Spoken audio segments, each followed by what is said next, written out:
தேனியில் பிரசவத்திற்கு பிறகு பெண் உயிரிழந்த வழக்கை ரகுவரனிடம் கேட்கலாம். ரகுவரன், இந்த குழுவில் யாரெல்லாம் இடம்பெற்றிருக்கிறார்கள், என்னென்ன கோணங்களில் விசாரணை நடத்தும்? சேர்க்கப்பட்ட பெண் உயிரிழந்த விவகாரத்தில் தற்போது முதற்கட்ட விசாரணை அறிக்கையானது தற்போது மாவட்ட ஆட்சியர் மற்றும் ஊரக நலப்பணிகள் இயக்குநருக்கு கொடுக்கப்பட்டிருக்கிறது. இருந்தாலும் முழுமையாக இந்த என்ன நடந்தது, அந்த பெண்ணுக்கு எது போன்ற சிகிச்சைகள் அளிக்கப்பட்டது, எந்த விவகாரத்தில் இந்த உயிரிழப்பானது ஏற்பட்டது என்பதை விசாரிப்பதற்காக 3 மருத்துவர்கள் கொண்ட குழுவானது அமைக்கப்பட்டிருக்கிறது. குறிப்பாக பாத்தீங்கன்னா ஒரு மகப்பேறு மருத்துவர், மயக்கவியல் மருத்துவர் மற்றும் பொது மருத்துவர், இந்த 3 மருத்துவர்கள் கொண்ட குழு இந்த பெண்ணினுடைய இறப்பு தொடர்பாக விசாரணை செய்திருக்கிறார்கள்.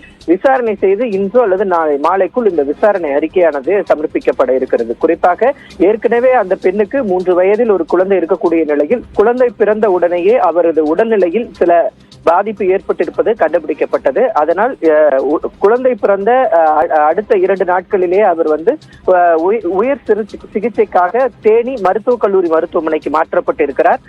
அதன் பிறகுதான் நேற்று அவர் உயிரிழந்திருக்கிறார். இந்த நிலையில இந்த உயிரிழப்பு எதனால் ஏற்பட்டது என்பது தொடர்பாக விசாரிக்க இந்த மருத்துவ குழுவானது அமைக்கப்பட்டிருக்கிறது. அபிநயா,